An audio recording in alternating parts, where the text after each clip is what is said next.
आज हम स्टार्ट करेंगे एंडोक्राइनोलॉजी चैप्टर के टॉपिक्स की डिस्कशन।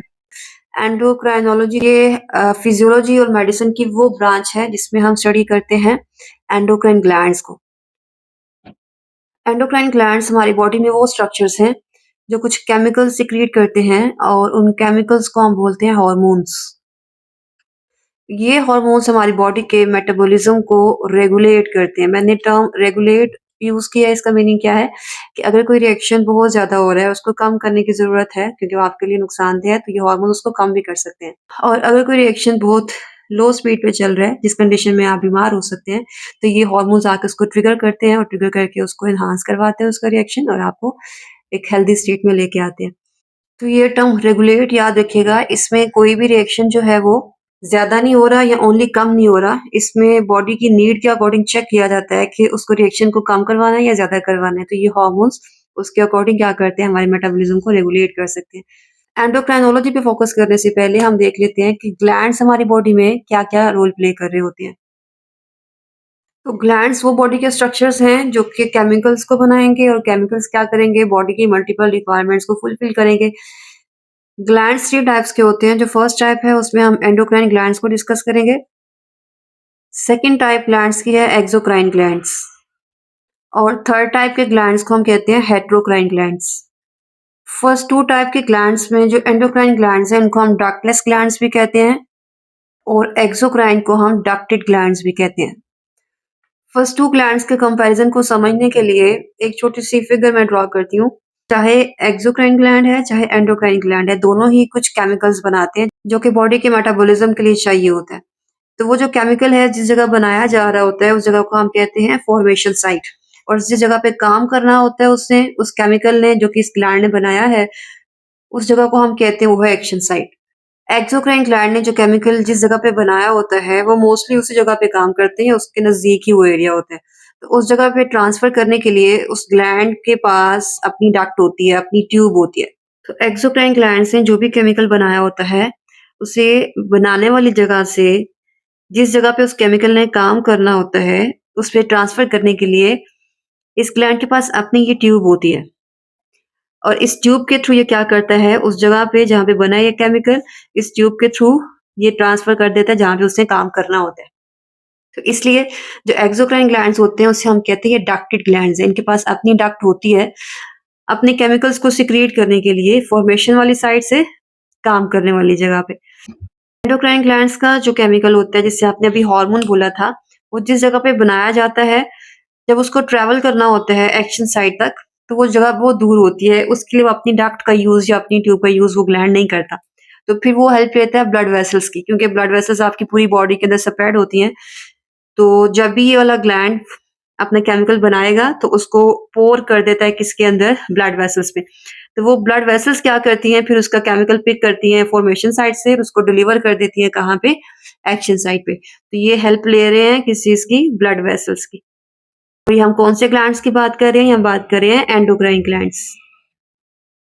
तो आई होप पहले 2 ग्लैंड्स एंडोक्राइन ग्लैंड्स और एक्सोक्राइन ग्लैंड्स का कंपैरिज़न आपको क्लियर होगा। दोनों ने ही कुछ केमिकल्स बनाए हैं, लेकिन दोनों केमिकल्स जो बनाए गए हैं, वो अपने टारगेट एरिया में किस तरह से पहुँचाए जाएँगे, वो दोनों के अंदर डिफ़र करते हैं। जो एक्सोक्राइन ग्लैंड्स हैं, वो अपनी ट्यूब्स का यूज़ करते हैं, व्हाइल जो एंडोक्राइन ग्लैंड्स होते हैं, वो अपनी ट्यूब्स या अपनी डक्ट्स का यूज़ नहीं करते, उनके पास नहीं होती हैं, क्योंकि उनका जो टारगेट एरिया होता है, बहुत ज़्यादा डिस्टेंस पे होता है, तो इसलिए वो हेल्प लेते हैं ब्लड वेसल्स की। तो बनाए गए केमिकल्स को ट्रांसफर करने के लिए डक्ट्स हैं तो एक्सोक्राइन है और अगर अपनी डक्ट नहीं है, ब्लड वेसल्स की हेल्प ली जा रही है तो कौन से हैं? एंडोक्राइन ग्लैंड्स हैं। इस चैप्टर में हमारा मेन फोकस जो है वो एंडोक्राइन ग्लैंड्स पे होगा। एक्सोक्राइन ग्लैंड्स की कुछ एग्जांपल्स मैं आपको लिखवा देती हूँ। डाइजेस्टिव सिस्टम के अंदर जो आप लोगों ने पैंक्रियाटिक जूस पढ़ा था, वो पैंक्रियाज ने बनाया था। पैंक्रियाज पैंक्रियाटिक जूस को ड्यूडेनम के अंदर पोर करने के लिए अपनी पैंक्रियाटिक डक्ट यूज़ करता है। तो वो pancreas as a exocrine behave कर रहा था जब उसने एंजाइम्स की प्रोडक्शन की थी। इस तरह से हमारे जो स्वेट ग्लैंड्स हैं, जब स्किन के ऊपर स्वेट आता है तो उस स्वेट को स्किन पे पोर करवाने के लिए वो अपनी डक्ट का यूज़ करते हैं। तो एक्सोक्राइन ग्लैंड के एग्जांपल में आप लिख सकते हैं स्वेट ग्लैंड या कोई भी ऐसा ग्लैंड जो क्या कर रहा है? एंजाइम्स की प्रोडक्शन कर रहा है। और स्पेशली जब आपने डाइजेस्टिव एंजाइम पढ़े थे डाइजेस्टिव सिस्टम के अंदर। एंडोक्राइन ग्लैंड्स के एग्जांपल भी अगर आप लिखना चाहें तो लिख सकते हैं। और उसमें से कुछ ग्लैंड्स मैं लिखवा देती हूँ, लेकिन इस चैप्टर में जितने भी ग्लैंड्स आपने पढ़ने हैं वो कौन से होंगे? वो एंडोक्राइन ग्लैंड्स ही होंगे। इसका मीनिंग क्या है कि उन्होंने जो भी केमिकल बनाना है उसे क्या बोलोगे? हार्मोन। और वो जो हार्मोन है वो क्या करेगा? मेटाबॉलिज्म को रेगुलेट करेगा। रेगुलेट मीन्स कि अगर वहाँ पे उस रिएक्शन को कम करवाने की ज़रूरत है तो कम भी करवा सकता है और ज़्यादा करवाने की ज़रूरत है तो ज़्यादा भी करवा सकता है। तो एंडोक्राइन ग्लैंड्स जो हार्मोन्स बनाएँगे उसके लिए वो ब्लड वेसल्स का यूज़ करेंगे।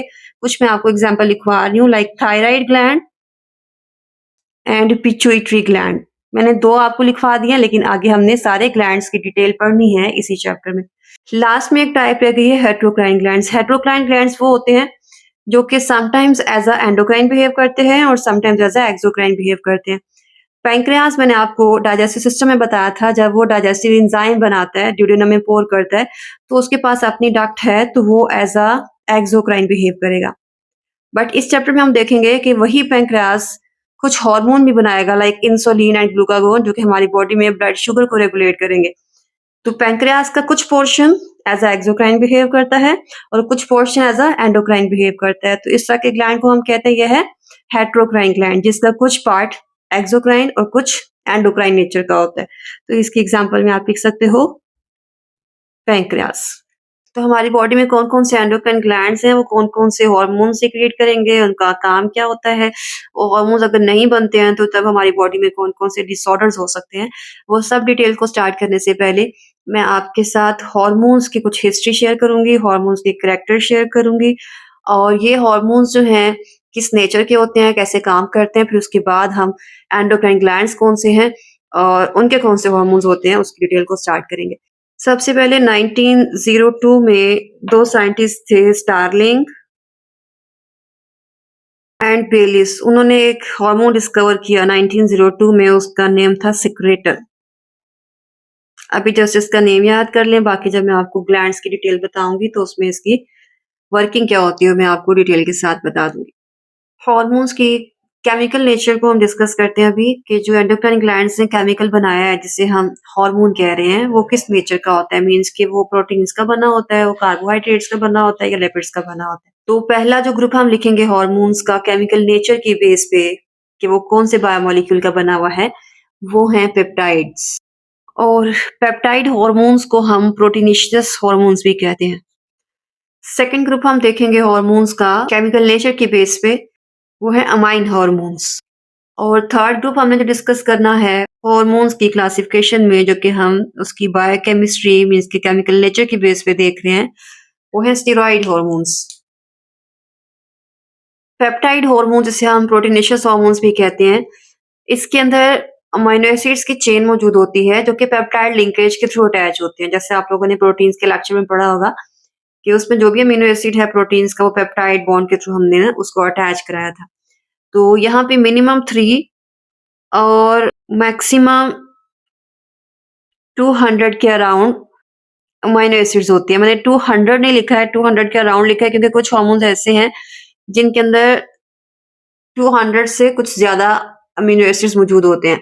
लाइक एफएसएच एक हार्मोन आप पढ़ेंगे, उसके अंदर 204 होते हैं अमीनो एसिड।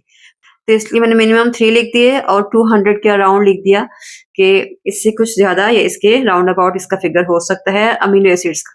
ये मैंने नंबर किसका लिखा है? अमीनो एसिड्स का, जो कि पेप्टाइड बॉन्ड के थ्रू लिंक होके इस चेन को बनाते हैं। तो पेप्टाइड हार्मोन्स के अंदर क्या मौजूद है फिर? Chain of amino acids. और ये जो चेन ऑफ अमीनो एसिड है, उसमें कितने अमीनो एसिड हो सकते हैं वो मैंने आपको लिखवा दिया।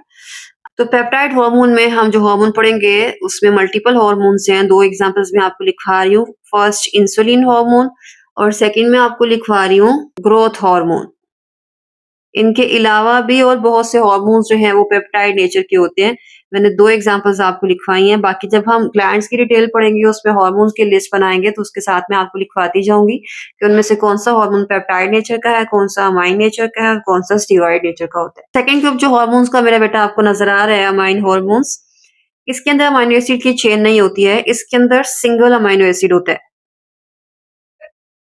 और सिंगल अमीनो एसिड जो होता है, एक ही अमीनो एसिड है, कौन से वाला? वो होगा टायरोसिन या फिर वो होगा ट्रिप्टोफैन। ये सब मैंने आपको बायोकेमिस्ट्री के लेक्चर्स में जब आप पढ़े थे प्रोटीन्स, तो उसमें ये सब डिटेल मैंने आपको इन अमीनो एसिड्स की बताई हुई है। अमीनो एसिड्स क्या होते हैं, प्रोटीन्स क्या होती हैं, वहाँ पे आपने पढ़ा है। अगर आपने वो लेक्चर्स अभी तक नहीं देखे हैं तो पहले उनको देख लें। अमीन हार्मोन्स में ओनली 1 अमीनो एसिड होगा, उसके अंदर अमीनो एसिड की चेन मौजूद नहीं होगी और जो एक अमीनो एसिड है वो कौन-सा है, टायरोसिन या फिर ट्रिप्टोफैन। अगेन इसके एग्जांपल के अंदर मैं 2 आपको लिखवा रही हूँ, इसके अलावा भी हैं, डिटेल हम देखेंगे ग्लैंड्स की जब भी हम लिस्ट बनाएँगे हार्मोन्स की।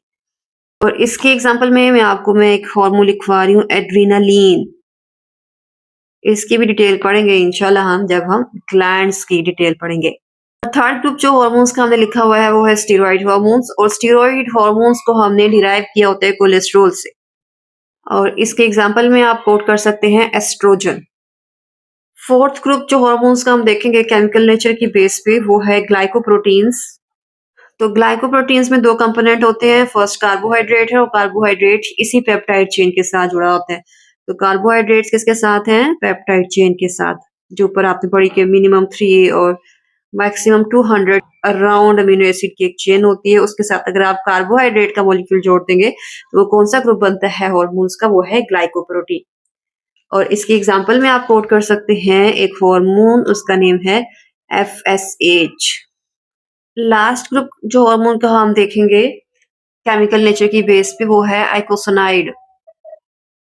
और ये वो हार्मोन होता है जो कि हमने किससे डिराइव किया होता है? फैटी एसिड से। इसके बारे में भी मैंने आपको लिपिड्स के लेक्चर में टीच किया हुआ है कि फैटी एसिड्स क्या होते हैं। और इसके एग्जांपल में आप कोट कर सकते हो, हम पढ़ेंगे एक प्रोस्टाग्लैंडिन हार्मोन। मैं रिपीट कर देती हूँ मेरा बेटा कि मैंने आपको अभी ये इंट्रोडक्शन दिया है कि हमने एंडोक्राइन सिस्टम में क्या पढ़ना है। एंडोक्राइन सिस्टम में जो एंडोक्राइन ग्लैंड्स हैं वो क्या होते हैं? अगर आप एंडोक्राइन ग्लैंड्स को कंपेयर करते हो एक्सोक्राइन के साथ, हेटेरोक्राइन के साथ, तो वो ग्लैंड्स हमारी बॉडी में क्या रोल प्ले कर रहे होते हैं। लेकिन हमारा मेन फोकस जो है वो ओनली होगा एंडोक्राइन ग्लैंड्स पे। तो ग्लैंड्स के इंट्रोडक्शन के बाद मैंने आपको हार्मोन्स के केमिकल नेचर की क्लासिफिकेशन बताई है। केमिकल नेचर मैं रिपीट कर देती हूँ कि उसकी कंपोजिशन क्या है, वो किस चीज़ का बना हुआ है, कार्बोहाइड्रेट्स का है, लिपिड्स का है या प्रोटीन्स का है। तो कंपोजिशन के बेस पे जिससे आप केमिकल नेचर कह रहे थे, हार्मोन्स के हमने टोटल 5 ग्रुप्स पढ़े हैं।